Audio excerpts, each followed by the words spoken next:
When something is important enough, you do it even if the odds are not in your favor.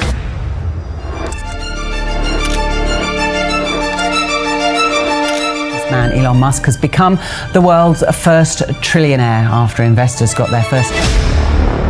Elon Musk there is a man alive today who is building rockets to Mars, rewiring human brains with computer chips, and runs what might be the most watched conversation platform on the internet. He is the richest person in the history of recorded human civilization.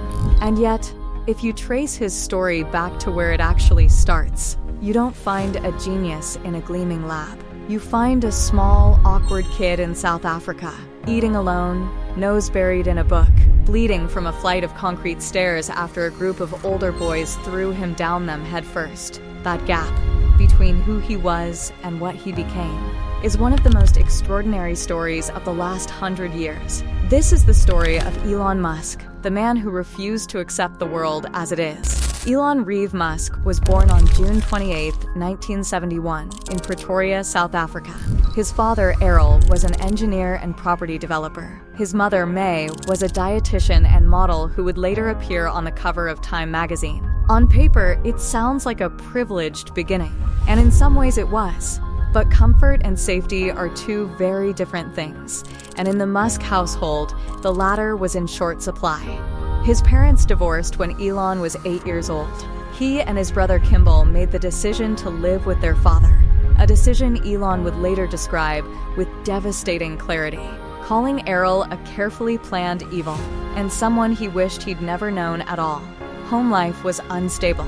School was worse. At Bryanston High School, Elon was smaller than his classmates, socially awkward, and obsessed with reading and computing in a world where none of that made you popular. The bullying was relentless. Not the kind you laugh off in retrospect either. One day, a group of boys grabbed him and threw him down a concrete staircase. They beat him until he blacked out. He woke up in a hospital. His face had to be reconstructed. And then there was the Veld School, a wilderness survival camp that the South African school system considered character building. What it actually was a place where camp counselors deliberately withheld food and water from children to make them fight for it. Older boys dominated the younger ones. Adults watched and let it happen. Elon Musk was 12 years old. He came out of those years with a worldview that would define everything he ever built. The universe does not protect you. If you want to survive, you build your own defenses. And you never, ever wait for someone else to save you. But there was one place where none of that applied. One place where the rules were completely logical and you were only limited by how hard you were willing to think. That place was a computer. By the age of 10, Musk had taught himself how to code.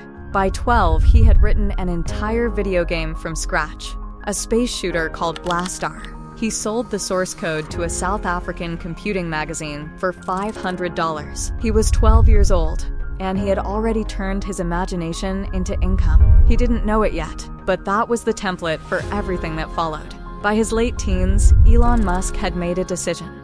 He was leaving South Africa, partly to avoid mandatory military service, mostly because the world he wanted to build didn't exist there.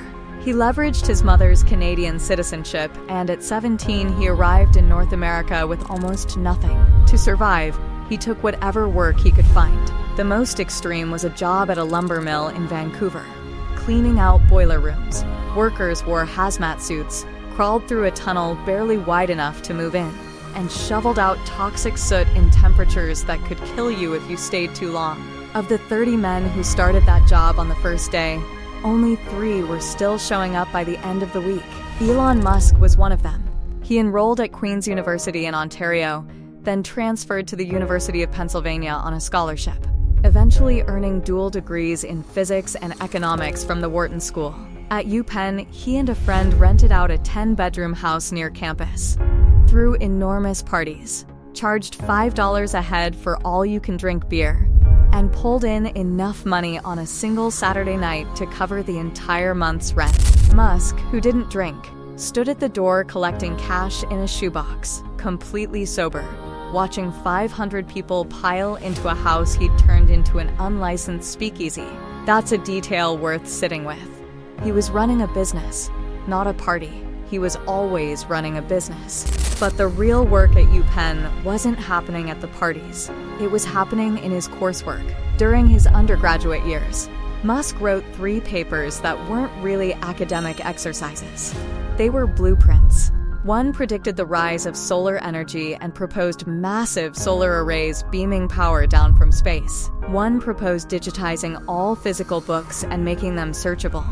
One was a 44-page analysis of ultracapacitors for electric vehicles. His professors gave him high 90s on all of them. He gave himself the next 30 years. In 1995, Musk was accepted into a PhD program in materials science at Stanford University. He deferred, walked through the campus gates, and lasted exactly 2 days before dropping out. The internet was exploding, and he wasn't going to sit in a lab while the world changed outside the window. Elon and his brother Kimball founded a company called Zip2. Think of it as an early version of Google Maps combined with a business directory. Licensed to major newspapers, the early days were brutal in the way that most startup origin stories are. Except most startup founders don't also sleep on a futon under their own desk and shower at a Yimka. Elon did both. For months, he coded through the night, ran on almost no sleep, and worked at a pace that made his co-founders look like they were standing still. In 1999, Compaq bought Zip2 for $307 million. Musk walked away with $22 million at age 27. He immediately put it all back in. His next company was X.com, his vision for a complete digital bank and financial platform. A company called Confinity was operating in the same building, building a payments product called PayPal. Rather than destroy each other, they merged. Musk had the most money at the table and took the CEO role. Then, in September of the year 2000, Musk and his wife Justine boarded a flight to Sydney for their honeymoon. And while that plane was somewhere over the Pacific Ocean, a coalition of his own employees drove to the office of their largest investor and handed over letters demanding Musk's removal as CEO. By the time the plane landed, he'd been replaced. He could have fought it. He had the legal ammunition. Instead, he accepted his new role, kept his shares, and supported the company's growth. That emotional discipline, choosing the outcome over the ego, was worth approximately $175 million when eBay acquired PayPal in 2002. But before he could spend a dollar of it, the world tried to kill him.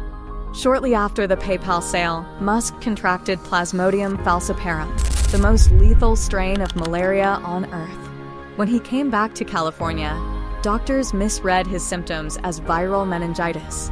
His organs began shutting down.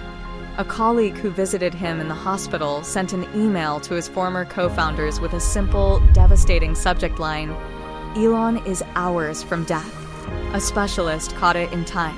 Barely, Musk spent 6 months recovering, physically hollowed out, weighing significantly less than he had before. He came out of it with a new clarity. He'd seen the edge. He knew how close it was. And he wasn't going to spend whatever time he had left doing anything that didn't matter enormously. In 2001, with roughly $100 million of his PayPal fortune, Elon Musk decided to start a rocket company. Not metaphorically, an actual rocket company. He flew to Moscow with a small team to purchase old Soviet ICBMs. The Russians, who saw a guy show up in jeans wanting to haggle over missiles, were not impressed. They charged outrageous prices, mocked him openly, and at one particularly tense meeting, a Russian engineer spat on his shoes. On the flight home, Musk pulled out a spreadsheet. He started calculating what rockets were actually made of at the materials level. Aerospace aluminum, carbon fiber, titanium. The raw materials cost about 3% of what the finished rocket sold for.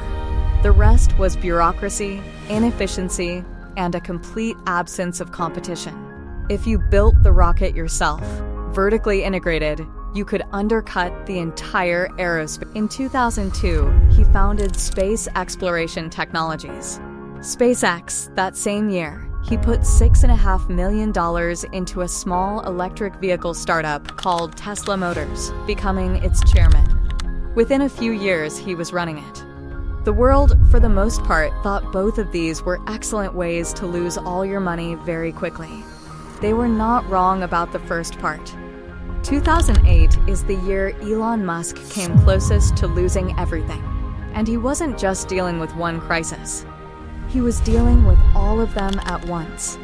SpaceX had launched its Falcon 1 rocket 3 times. 3 times it had failed catastrophically, destroying its payload, burning through cash, and delivering the kind of press coverage that makes investors quietly stop returning calls. Musk had now sunk his entire PayPal fortune into the company. There was money left for exactly one more launch. At the same time, Tesla was hemorrhaging cash. The global financial crisis had frozen venture capital. General Motors and Chrysler were filing for bankruptcy. The idea of an electric car startup surviving looked absurd. And on top of all of this, Musk was going through a bitter divorce. He later said that period was the closest he had ever come to a genuine nervous breakdown. He described waking up some mornings barely able to function, crying between meetings he couldn't miss, borrowing money from friends to pay his personal rent because everything he had was tied up in companies that were about to collapse. On the 4th launch of the Falcon 1 in September of 2008, something different happened. It reached orbit. It was the first privately funded liquid-fueled rocket in history to do so. Days later, NASA awarded SpaceX a $1.6 billion contract for 12 resupply missions to the International Space Station. The company had been kept alive by the margin of a single successful launch. And Tesla? 3 days before Christmas 2008, at 6 in the evening on Christmas Eve, Musk secured a $20 million investment. Payroll would be met. The company would survive. He had been, by his own account, about a month from total bankruptcy. The line between the Elon Musk we know today and a cautionary tale about hubris was that thin. After 2008, the story changes pace. Tesla survived. Then it thrived. The Model S became the highest-rated car Consumer Reports had ever tested. The Model 3 brought electric vehicles to a mass market. The company that the auto industry had dismissed as a vanity project became more valuable than Ford, then GM, then both of them combined. SpaceX kept building. Falcon 9 became the world's most reliable orbital rocket. Then came reusable boosters, landing themselves upright on drone ships in the middle of the ocean like something out of science fiction. Then Starlink, a constellation of thousands of satellites providing internet to anywhere on Earth. Then Starship, the largest rocket ever constructed, designed for one purpose: Mars. In January 2021, Elon Musk became the richest person in human history, surpassing Jeff Bezos with a net worth of $285 billion. By late that same year, he was the first individual ever to cross $300 billion, and it kept going. By March of 2026, his net worth sat at roughly $850 billion, driven in large part by his AI company, xAI, and its Grok language model. For context, that is more wealth than most countries produce in an entire year. Today, Elon Musk's empire spans more industries than most conglomerates. Neuralink, his brain-computer interface company, implanted its first chip into a human being in January 2024. The patient, a 29-year-old quadriplegic named Noland Arbaugh, was able to control a computer cursor with his thoughts. By 2025, he was using the device 10 hours a day, playing chess online and enrolling in college courses. The technology is scaling. xAI, his artificial intelligence company, is training its models on a supercomputer called Colossus, located in Memphis, Tennessee. Built in 122 days, it currently runs on 200,000 connected NVIDIA GPUs and is expanding toward 1 million.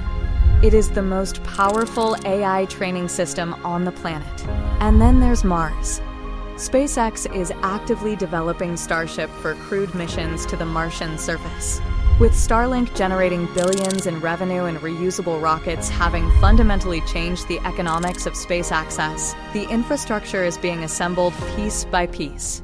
Musk doesn't describe the Mars project as ambition. He describes it as necessity, a backup drive for human consciousness, a hedge against every catastrophic risk this planet carries. The kid who got thrown down a staircase in Pretoria, who nearly died of malaria, who cried between meetings while his companies burned, is now the most consequential builder of the 21st century. Whether or not every bet he's made pays off, the scale of what he's attempted is without precedent in modern history. He didn't wait for someone to save him then. He's not waiting now. If you made it to the end of this one, you already know what to do.